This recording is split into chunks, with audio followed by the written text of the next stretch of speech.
અમદાવાદમાં ગુજરાત યુનિવર્સિટીમાં આવેલા એજ્યુકેશન મલ્ટીમીડિયા રિસર્ચ સેન્ટરમાં અચાનક છતનો એક ભાગ ધરાશાયી થયો।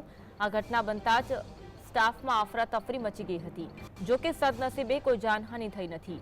વર્ષો જૂની આ ઇમારત છે અને ઘણા સમયથી તેનો કેટલોક ભાગ જર્જરિત હતો। એજ્યુકેશન મલ્ટીમીડિયા રિસર્ચ સેન્ટરમાં છત ધરાશાયી થવાની ઘટના બની હતી, જેના કારણે લોકોમાં ભયનો માહોલ જોવા મળ્યો। લોકો આમથી તેમ દોડવા લાગ્યા હતા। જો કે છત ધરાશાયી થવાની ઘટનામાં કોઈ જાનહાનિના સમાચાર પ્રાપ્ત થયા નથી।